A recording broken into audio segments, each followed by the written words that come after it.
Guys, welcome back to my channel. So this is part 2 of chapter staffing. ठीक है, ये chapter से 6 से 8 मार्क्स का क्वेश्चन पूछेगा.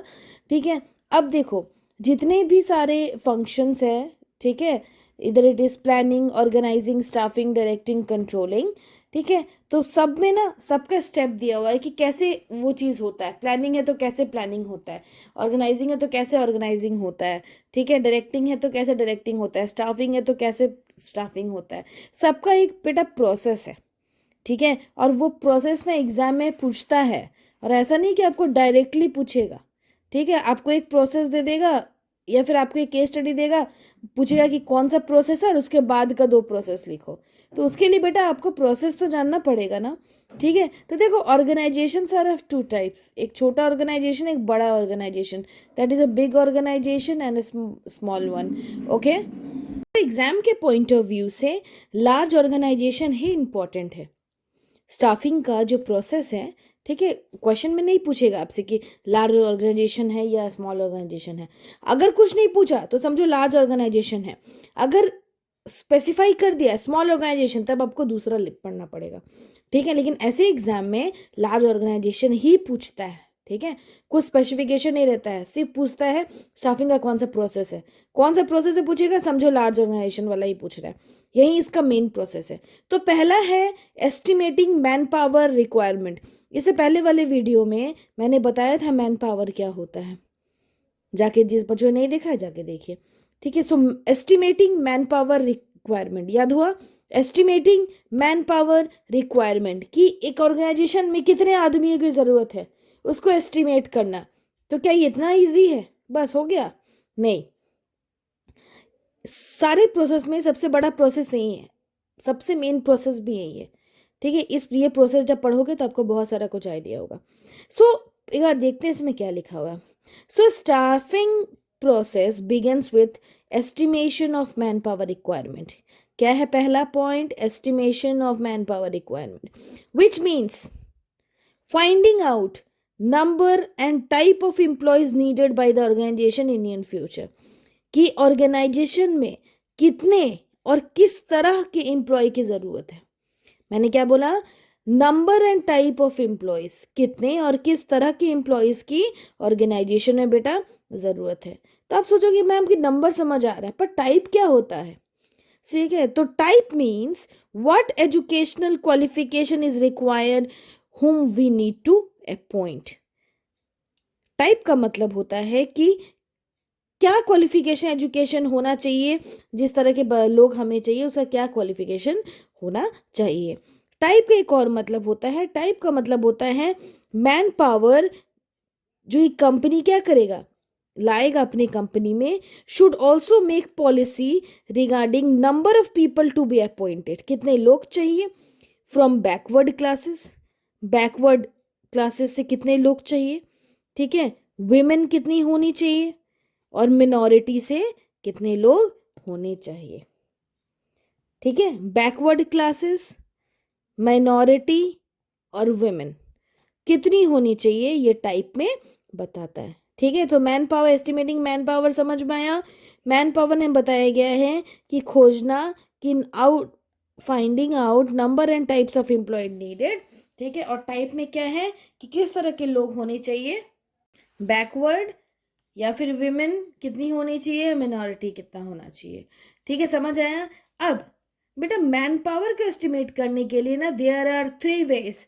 बहुत ज़्यादा इंपॉर्टेंट है ये वर्कलोड और ये वर्कफोर्स, बहुत इंपॉर्टेंट है. एमसीक्यू में पूछता है, ऐसा पूछता है जिससे आप कंफ्यूज हो जाओगे. ठीक है, तो इट्स बेटर कि आप लोग इस पर ध्यान दो. So there are 3 steps for estimating manpower. पहला है वर्कलोड एनालिसिस करना, दूसरा है वर्कफोर्स एनालिसिस करना, और ये दोनों में कंपेयर करना, that is comparing both to find out requirements. ठीक है, so what are the ways to estimate manpower? There are 3 ways. First one is workload analysis, second is workforce analysis, and the third one is comparing both to find out requirement. ठीक है, अब हम लोग देखते हैं workload क्या होता है, वर्कफोर्स क्या होता है, उसका कंपैरिजन क्या होता है. वेरी वेरी वेरी इंपॉर्टेंट, इसी से क्वेश्चन पूछता है, मिडिल से पूछता है तो इससे पूछता है. ओके ओके, सबसे पहले देखते हैं वर्कलोड एनालिसिस। ठीक है, वर्कलोड एनालिसिस क्या होता है बेटा, कोई काम को करने के लिए ना हमें लोग भी चाहिए। ठीक है, उनका कितने लोग चाहिए, कितना काम करना है, ये सब कौन देखता है, वर्कलोड एनालिसिस देखता है। So this requires finding number and type of employees required to perform various jobs. ये अलग अलग काम करने के लिए कितने लोग चाहिए उनको ढूंढना, ये कौन काम करता है, वर्कलोड काम करता है। ओके, अब वर्कफोर्स क्या काम करता है, वर्कफोर्स क्या काम करता है बेटा, it means analysing existing workforce और employees already occupying the job position and how many of them are over budget और अंडर बजट। ठीक है, मान लो एक प्रोजेक्ट में काम चल रहा है। ठीक है, वर्क फोर्स ये देखता है कि जहाँ पे वो काम चल रहा है क्या वहाँ पे लोग ज़्यादा बर्डन में है। अगर ज़्यादा बर्डन में है, ठीक है, तो क्या होगा, उनको उनको थोड़ा सा और लोगों की ज़रूरत पड़ेगी। कोई काम को अगर आप ज़्यादा बर्डन में काम कर रहे हो तो ऑब्वियसली वो काम खराब होगा। तो जहाँ पे ओवर बर्डन है वहाँ पे और एम्प्लॉयज़ ऐड करेंगे। लेकिन जहाँ पे अंडर बर्डन है, मान लो उतना काम नहीं है लेकिन लोग बहुत ज़्यादा है। ठीक है, मान लो क्लास में 20 ही बच्चा है, 20 बच्चे को पढ़ाने के लिए 3 टीचर है एक ही सब्जेक्ट के। ठीक है, तो वो तो अंडर बर्डन है, राइट। जहां पे अंडर बर्डन है उस अंडर बर्डन को देखना, और कहाँ पे ओवर बर्डन हो रहा है एम्प्लॉयज को वो देखना। याद रखना, ओवर बर्डन और अंडर बर्डन को देखना ये वर्कफोर्स काम करता है।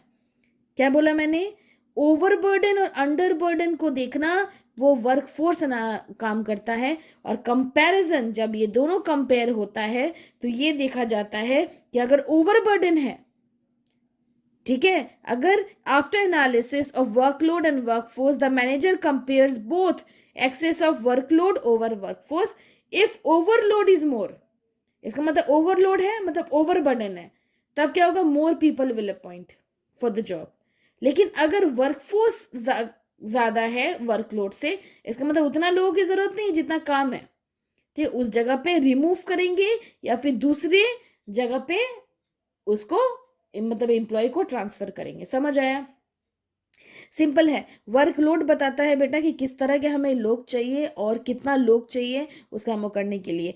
वर्कफोर्स बताता है कि हम जब एक काम कर रहे हैं तो उस काम को मतलब मैनेजर देखता है कि जब जहाँ पे काम हो रहा है वो काम अंडर बर्डन में हो रहा है कि ओवर बर्डन में हो रहा है। कंपैरिजन, ये दोनों कंपेयर करके देखता है कि अगर ओवर बर्डन है तो और लोग उसमें शामिल करो ताकि काम अच्छे से हो, अगर अंडर बर्डन है तो उसमें से लोगों को हटा दो। ठीक है, और कहीं और लगा दो, कहीं ट्रांसफर कर दो, या फिर उन लोग को काम नहीं है तो निकाल दो। ठीक है, ये बोलता है आपका कंपैरिजन। समझ आया, ये हो गया आपका फर्स्ट पॉइंट। अभी तक ये फर्स्ट ही पॉइंट चल रहा था। तो फर्स्ट पॉइंट में हमने क्या देखा, एस्टिमेटिंग मैन पावर देखा। ठीक है, उसके बाद उसके 3 स्टेप्स को देखे, वर्कलोड, वर्कफोर्स और कंपैरिजन को। आई होप आपको ये समझ आया होगा। अब हम लोग चलते हैं हमारे नेक्स्ट स्टेप में, जो कि है रिक्रूटमेंट। तो दूसरा है बेटा रिक्रूटमेंट। ठीक है, बहुत सारे बच्चे समझते होंगे कि रिक्रूटमेंट का मतलब होता है कहीं पे नौकरी मिल जा रहा है। नहीं, रिक्रूटमेंट क्या होता है कि it is a process of identifying potential employees and encouraging them to apply for the job.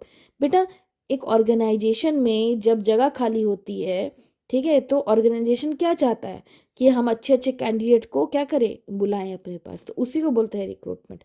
Recruitment does not mean selection. ठीक है, रिक्रूटमेंट हो रहा है इसका मतलब ये नहीं कि आपको सिलेक्ट कर लिया गया है।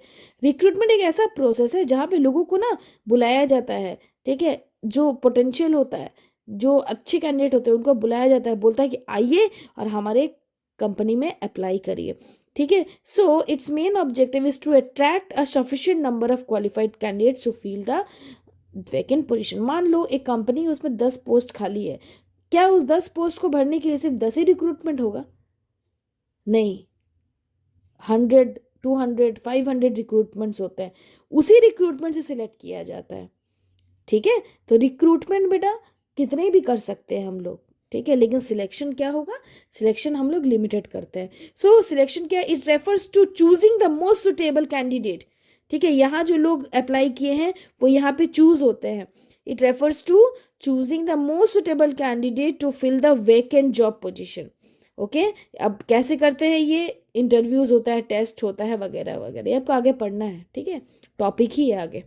चलो 4th नंबर पे क्या है बेटा, सबसे पहले मैन पावर देख लिए, फिर रिक्रूटमेंट हो गया, रिक्रूटमेंट होने के बाद ऑर्गेनाइजेशन में सिलेक्शन भी हो गया, ठीक है, सिलेक्शन हो गया। अब उसके बाद placement and orientation. Placement and orientation का मतलब क्या होता है, प्लेसमेंट का मतलब होता है बेटा to occupy the post by the candidate for which he selected. अब वो जो लोग हैं वो ऑर्गेनाइजेशन में जाते हैं, उनको उससे पहले ऑफर लेटर मिलता है, ठीक है, और वो वहाँ पे जाके प्लेस हो जाते हैं, ठीक है, उसके बाद वो जगह को भरते हैं।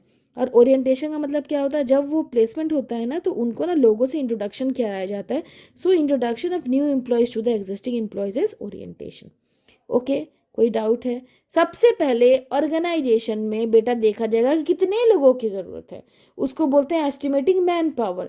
जब लोगों की ज़रूरत है वो पता चल गया तो अब हमें रिक्रूट करना पड़ेगा, जॉब को फिल करना पड़ेगा, तो रिक्रूट करेंगे। रिक्रूट करने के बाद बेटा क्या करेंगे, सिलेक्ट करेंगे जो सबसे बेस्ट होगा। जब बेस्ट सिलेक्ट होगा तो उसको ऑफर लेटर तो देंगे, प्लेसमेंट तो करेंगे। सो प्लेसमेंट एंड ओरिएंटेशन उससे आएगा, उसको लोगों से मिलवाएंगे। अब लास्ट है हमारा, देखते हो जब भी कोई ऑर्गेनाइजेशन में तुम जाओगे स्टार्टिंग में तुमको ट्रेनिंग पे रखेगा।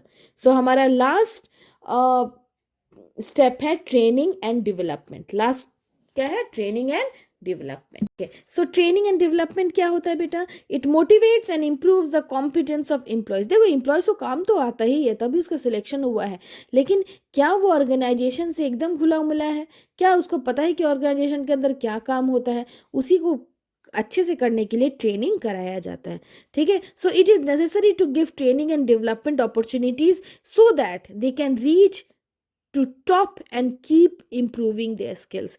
ट्रेनिंग होगा बेटा, डेवलपमेंट होगा, तो क्या होगा, वो लोग का स्किल्स बढ़ते रहेगा। देखते हो ना, जॉब के रहते रहते भी आप ट्रेनिंग करते हो सकता है ट्रेनिंग आप अपने ऑर्गेनाइजेशन में कर रहे हो सकता है कहीं आप बाहर जाके ट्रेनिंग कर रहे हो, ये सब आपको पढ़ना होगा। अभी कुछ वीडियोस के बाद ही मैं पढ़ाऊंगी, इसी चैप्टर का पार्ट है, क्योंकि चैप्टर थोड़ा सा बड़ा है इसलिए ज़्यादा मार्क्स भी कैरी करता है।